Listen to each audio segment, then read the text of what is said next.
Listos para zambullirnos de cabeza en la estructura política argentina. Hoy vamos a meternos de lleno con el federalismo argentino. Un sistema que, bueno, combina el poder nacional con la autonomía de las provincias. Imagínate un tango, ¿no? Pero un tango complejo. El gobierno federal y las provincias se tornan para marcar el paso. A veces hay armonía, a veces hay tensión. Como un buen tango. Exacto. Y para esta inmersión profunda, vamos a usar fragmentos de un curso universitario. Un curso que se centra en el sistema federal argentino. Ah, interesante. Cómo se comparte el poder en Argentina. En serio. ¿Qué derechos tienen las provincias? ¿Y qué pasa cuando las cosas se complican? Esas son las preguntas que vamos a intentar responder hoy. Empecemos por lo básico. Dale. La Constitución argentina establece una república federal. ¿Qué significa esto? Que el poder se reparte entre el gobierno nacional y cada una de las provincias. Ok. A diferencia de un sistema unitario, donde el gobierno central tiene casi todo el poder, en Argentina se busca un equilibrio. ¿Ya? Para entenderlo mejor, pensemos en Estados Unidos. Ah, buen ejemplo. Ellos también tienen un sistema federal, con estados que tienen bastante autonomía. Claro, como una familia. Los padres. O sea, el gobierno federal pone algunas reglas básicas. Ajá. Pero cada hijo, cada provincia, tiene su propio espacio, ¿no? Y puede tomar algunas decisiones.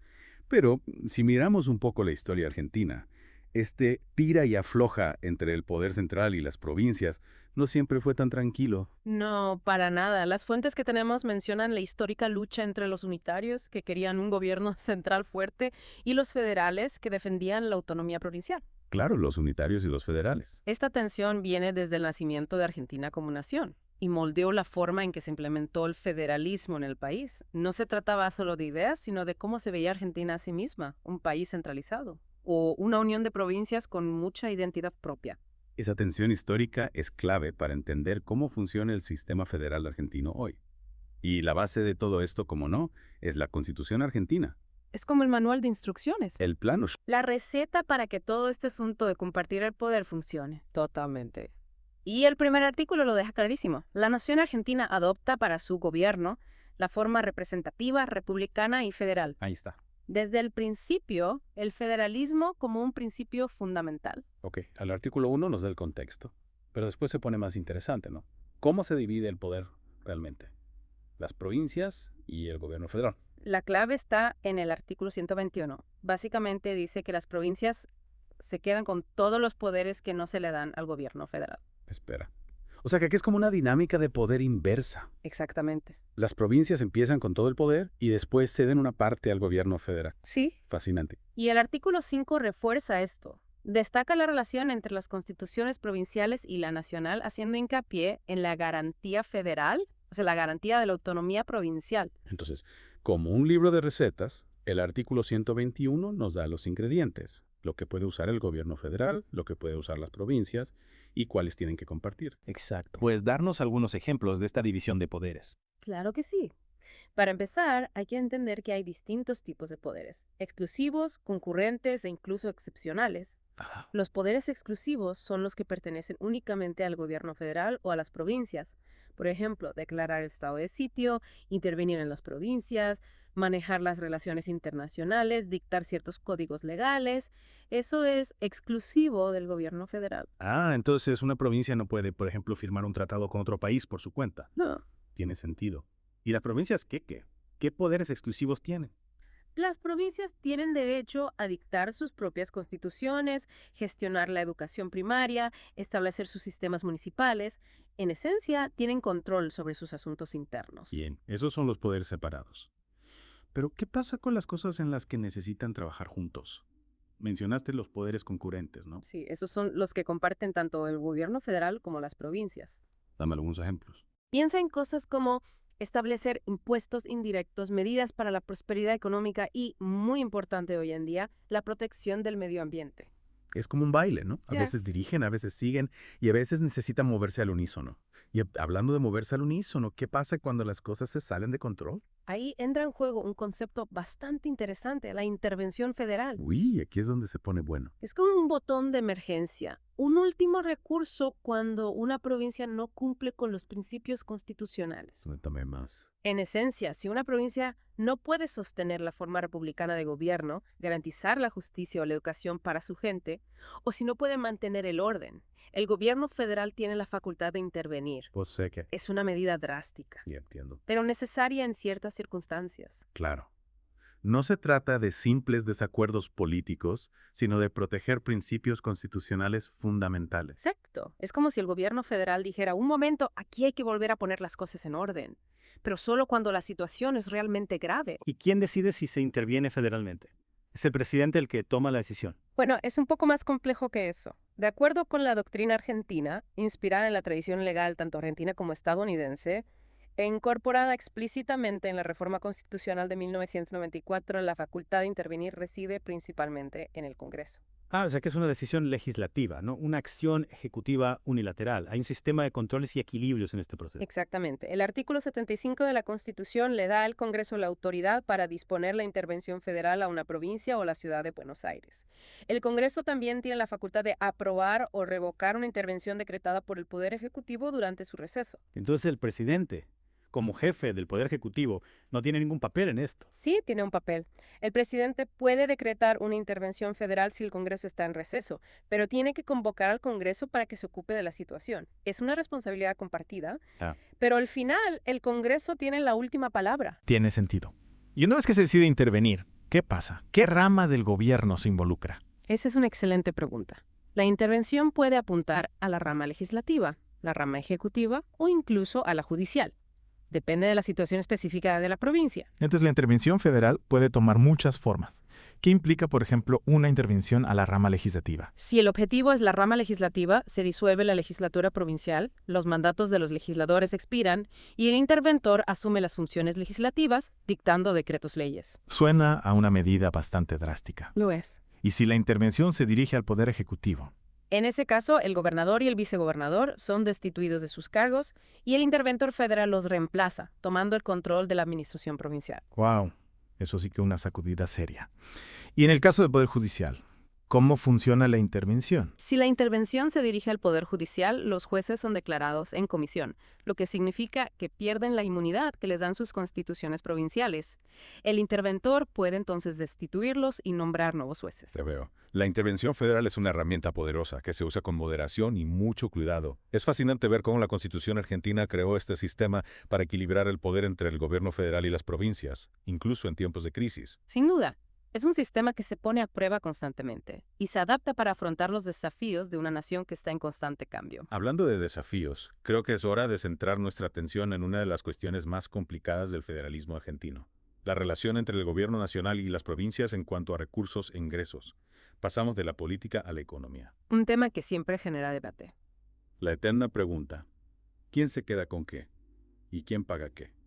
En el próximo segmento vamos a abordar este complejo aspecto del federalismo argentino, el federalismo fiscal. Siguiendo con la intervención federal, es importante destacar que la Constitución argentina establece claramente las condiciones para intervenir. Solo puede ocurrir si una provincia no logra sostener la forma republicana de gobierno, garantizar la justicia o la educación para su gente. Entiendo. No se trata de simples desacuerdos políticos, sino de proteger principios constitucionales fundamentales. Es como si el gobierno federal dijera, esperen un segundo, acá hay que volver a encarrilar las cosas, pero solo cuando la situación es realmente grave. Exactamente. Es un último recurso para salvaguardar el Estado de Derecho y el bienestar de la gente dentro de una provincia. E incluso cuando se produce la intervención, existen procedimientos específicos para garantizar que se haga legalmente y con el debido proceso. ¿Y quién decide si se interviene federalmente? Es el presidente el que toma la decisión. Bueno, es un poco más complejo que eso. De acuerdo con la doctrina argentina, inspirada tanto en la tradición legal argentina como en la estadounidense, e incorporada explícitamente en la reforma constitucional de 1994, la facultad de intervenir reside principalmente en el Congreso. Entonces es una decisión legislativa, no una acción ejecutiva unilateral. Hay un sistema de controles y equilibrios en este proceso. Exacto. El artículo 75 de la Constitución le da al Congreso la autoridad para disponer la intervención federal a una provincia o a la ciudad de Buenos Aires.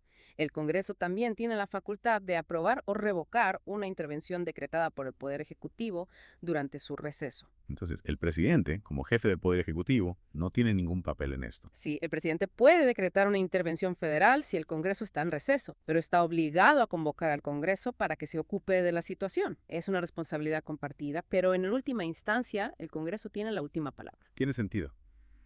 Y una vez que se toma la decisión de intervenir, ¿qué sucede? ¿Qué rama del gobierno se involucra? Esa es una excelente pregunta. La intervención puede apuntar a la rama legislativa, la rama ejecutiva o incluso a la rama judicial. Depende de la situación específica de la provincia. Entonces, la intervención federal puede adoptar muchas formas.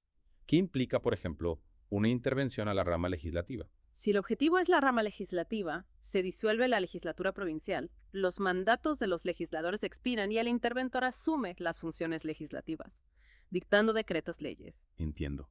Suena a una medida bastante drástica. ¿Y si la intervención se dirige al Poder Ejecutivo? En ese caso, el gobernador y el vicegobernador son destituidos de sus cargos y el interventor federal los reemplaza, tomando el control de la administración provincial. Caramba, eso sí que es una sacudida seria. En el caso del Poder Judicial, ¿cómo funciona la intervención? Si la intervención se dirige al Poder Judicial, los jueces son declarados en comisión, lo que significa que pierden la inmunidad que les otorgan sus respectivas constituciones provinciales. El interventor puede entonces destituirlos y nombrar nuevos jueces. Ya veo. La intervención federal es una herramienta poderosa, que se usa con moderación y mucho cuidado. Es fascinante ver cómo la Constitución argentina ha creado este intrincado sistema para equilibrar el poder entre el gobierno federal y las provincias, incluso en tiempos de crisis. Sin duda. Y es un sistema que se pone a prueba y se adapta constantemente para afrontar los desafíos de una nación dinámica y en evolución. Hablando de desafíos, creo que es hora de que centremos nuestra atención en una de las cuestiones más controvertidas del federalismo argentino: la relación entre el gobierno nacional y las provincias, en lo que respecta a los recursos y los ingresos. Pasamos de la política a la economía, un tema que siempre genera debate. Exacto. La eterna pregunta de quién se queda con qué y quién paga qué es un tema que seguro que va a generar un animado debate. En el próximo segmento abordaremos este complejo aspecto del federalismo argentino, el federalismo fiscal. Volvemos a nuestra inmersión profunda en el federalismo argentino. Nos quedamos en la puerta de un tema crucial: el federalismo fiscal. ¿Quién controla la plata? ¿Cómo se reparten los recursos entre el gobierno federal y las provincias? Un tema delicado, sin duda. Siempre. El federalismo fiscal se refiere a la relación financiera entre los diferentes niveles de gobierno. Ajá. Cómo se recaudan los ingresos y cómo se asignan los gastos. Ya. En Argentina, como en muchos sistemas federales, esta relación puede ser bastante compleja. Para entenderlo mejor, empecemos por lo básico. ¿De dónde sale la plata? ¿Cómo se financian el gobierno federal y las provincias? Tanto el gobierno federal como las provincias tienen la facultad de recaudar impuestos. Claro. Recordarás nuestra conversación sobre los poderes concurrentes. Los impuestos indirectos, como el IVA, son una fuente importante de ingresos para ambos niveles de gobierno. Bien, entonces ambos recaudan impuestos. Pero ¿qué pasa después? ¿Cómo se divide la plata? ¿Hay una fórmula mágica para esto? Bueno, aquí es donde las cosas se ponen interesantes. Argentina tiene un sistema de reparto de ingresos. Se llama coparticipación federal. Coparticipación federal. Es un mecanismo para garantizar que los recursos se distribuyan equitativamente entre las provincias. Veo. Teniendo en cuenta factores como la población, las necesidades de desarrollo e incluso los desafíos geográficos. Entiendo. No se trata simplemente de dividir la plata a la mitad. Hay una fórmula que intenta ser justa y compensar las diferencias entre las provincias. Pero ¿cómo funciona en la práctica? ¿Quién decide cómo se aplica esta fórmula? La coparticipación federal es una fórmula compleja. Ajá. Se define en la ley de coparticipación y ha tenido muchas modificaciones a lo largo del tiempo. Claro. El objetivo es lograr un equilibrio Claro. entre las necesidades de financiamiento del gobierno federal y las de las provincias. Pero como puedes imaginar, es una fuente constante de debate y negociación. Claro, cada provincia querrá asegurarse de que recibe su parte justa. Y las que tienen más recursos naturales querrán tener más control sobre los ingresos que generan. ¿Cómo se resuelven estas tensiones? Justamente, estas tensiones son parte inherente del sistema federal.